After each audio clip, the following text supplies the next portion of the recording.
Yeah, so what we'll do now, we'll change focus a little bit from the oil-related PVT properties to the gas-related PVT properties. And to, I guess the aim of this particular section is just to obtain a little bit intuitive understanding of how these different properties are changing as a function of pressure. And luckily for us, Bilal, one of my colleagues, who made some very nice animations here and in some of the previous slides as well. And to obtain some good understanding of how gas-related PVT properties change as a function of pressure at a constant temperature, we can just imagine that we're at some high pressure. Let's just assume it's the initial reservoir pressure, where we have a gas phase at those conditions, and then we start to deplete that particular gas phase. We know when a gas is single phase, we know that from, I guess, uh, reducing pressure in general from our day-to-day life, that once we reduce the pressure of a gas, the gas volume expands. That's a very simple relationship that we also see in the ideal gas law, etc. But we have here in this particular slide stopped at the so-called saturation pressure, where or what's also called the dew point, P dew, where actually condensate is dropping out or coming out of solution of the gas phase. And that's essentially these, and we're going to see how this affects the gas related PVT properties. So just a reminder of the at least volumetric related PVT properties for gas. We have the so-called dry formation volume factor for gas, which provides us a means to translate surface volumes to reservoir volumes. And then we have this RS value right here, which is what we in many simulators call large RV in Eclipse and SimG and Harmony, etc. And this is what deals with the composition. So how much of the surface product of gas and or gas and condensate is actually making up that reservoir fluid in the reservoir. The definitions, as we've mentioned briefly before, is that the formation volume factor is the reservoir volume of gas divided by the surface volume of gas originating from the reservoir gas phase. And that's why what this subscript G means. Well, the G hat means that that's a surface volume. On the RS side of things, so this is what we call, we call this the solution CGR, or the vaporized oil ratio. And this relates the surface volumes of oil originating from the reservoir gas phase to the surface volume of gas originating from the reservoir gas phase. And that's what we can think of in a little bit in a compositional manner. We say that this represents the composition of that reservoir fluid. Okay. Also importantly is to if we plot these properties up on the screen, we can get an intuitive understanding of how they change with pressure. And just to make sure that we have a reference point here, we plotted the saturation pressure here, which is also sometimes for gas condensates also called PD for P dew point. And we see that the RS or the RV curve or the solution CGR is constant at pressures above the saturation pressure. And that's because the composition is constant. Since we know that both the solution CGR and also for the oil side, the solution GOR has a constant composition above the saturation pressure, then these values should be constant. That's why the curve is flat. The gas formation volume factor, on the other hand, is actually increasing due to expansion. And the interesting thing that happens, or I guess what happens in general when we start to reduce the pressure in this particular cell, we start to build a oil saturation here, and the gas continue to expand. And what happens with from the formation volume perspective, factor perspective, is that we get a continuous expansion. So the gas formation volume factor starts to increase as the pressure goes down, while the solution CGR of that gas phase is going down, because what happens is that we are dropping out liquids from that gas phase, essentially saying that the carrying capacity of the gas phase at these lower pressures are lower. So it starts to decrease, similarly as what's happening to the solution GOR, where gas is coming out of solution. However, at very low pressures, we get a interesting phenomena for the this little RS property which is where this curve actually turns reaches a minimum and then turns non-monotonic, and this is what we call a retrograde type of behavior. And the reasons for that is discussed later, and we need to have some more terms and definitions and background material before we can start to understand why this is happening, and we'll cover that in the section on K values. But for now, we should just be aware that we have a formation volume factor, which is the so-called dry formation volume factor for gas, which is increasing as the pressure goes down. And we have the solution CGR that's constant above the saturation pressure before it decreases, and then it actually turns non-monotonic and actually increases again at very low pressures. Good. So note here that we have always, when we've described the formation volume factor for gas, we've always used a subscript GD, and that subscript stands for dry.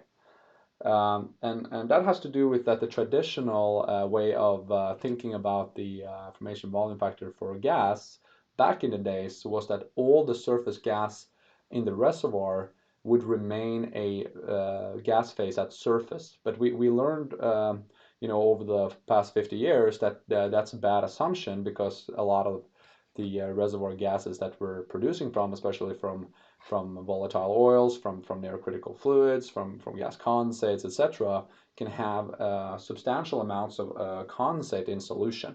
So we need to account for the condensate that drops out and becomes a liquid phase at surface when we are doing a mole or a mass balance of the gas phase. So the so-called dry formation volume factor accounts for that liquid phase that is produced at surface and sold as call it stock tank oil, and we get a good price for that, while the wet formation volume factor for gas actually kind of ignores that particular volume, and we'll see how that is replicated in the definitions of dry formation volume factor and wet formation volume factor. So I'll actually just show both of the equations first on the slide here, and then if you would like to, you can also go in and try to derive these equations from just a simple mole balance right here, where to get to this particular equation, you need to set up this mole balance as a starting point. While if you would like to get to this particular equation, you have to just assume that Ng is equal to Ng hat G. So then you're assuming that this guy right here is 0. Okay, and you do that on both sides. So you apply, you have to apply the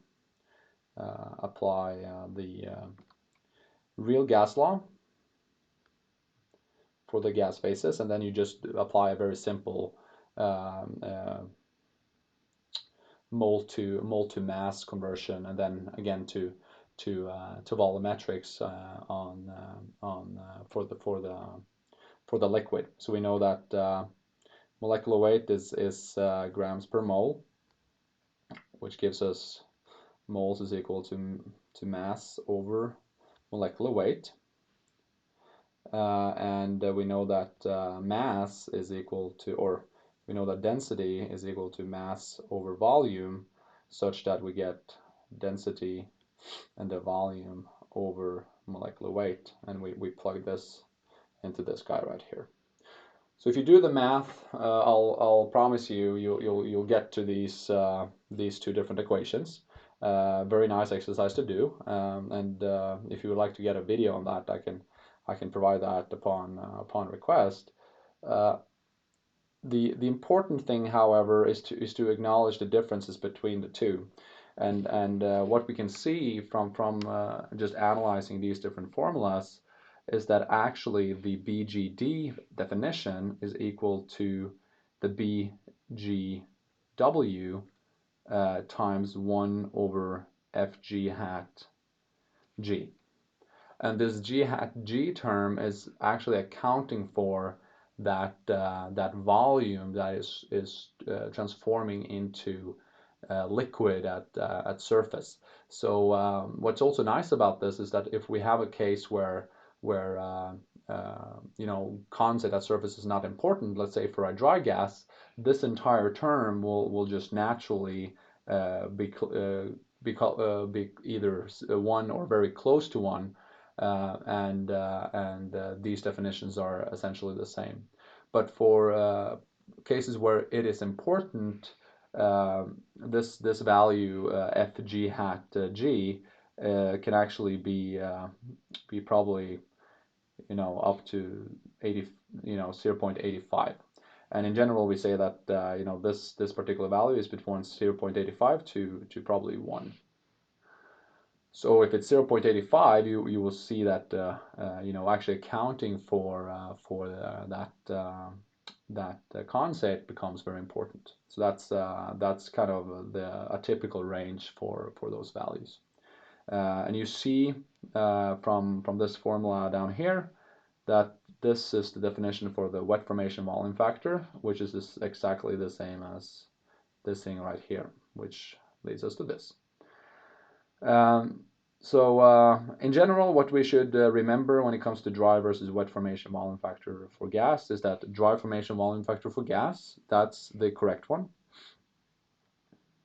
That's the one we should use.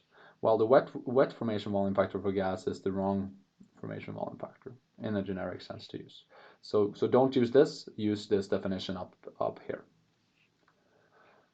Good stuff. And you know, in a generic sense, it can be really important in terms of quantifying a hydrocarbon or a original gas in place. So if you would like to calculate gas in place numbers, and also if you would like to calculate I guess condensate in place numbers, it's extremely important. And in most places in the world, you get more money from thermal condensate, and if you don't account for the condensate at surface, you're essentially ignoring a huge amount of value of liquids in terms of reserves booking, etc. So always keep in mind to use the dry formation volume factor for gas instead of the wet one. Unfortunately, in many books, you typically see just a usage of this formation volume factor, where they sometimes just say, you know, BG, as that's the formation volume factor for gas, and it's impossible to actually know if you're talking about a dry formation volume factor or a wet formation volume factor until you've actually seen how that particular property is defined in terms of different properties or potentially the assumptions going into that. And that's why in this course and in all the courses we're holding we're always trying to be consequent on and define this or use these subscripts throughout the courses to be consistent.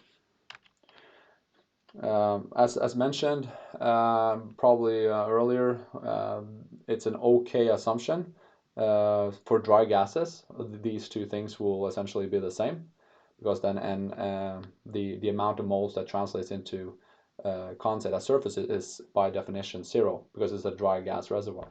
And that is a correct definition. Another case where it is correct, or many times at least an okay assumption, is for a black oil reservoir, where the gas that comes out of solution in the reservoir when you're below the bubble point is so lean that it actually doesn't contain any of those components, typically heavier than C5, C6, C7 plus, that translate into oil at or liquids at surface.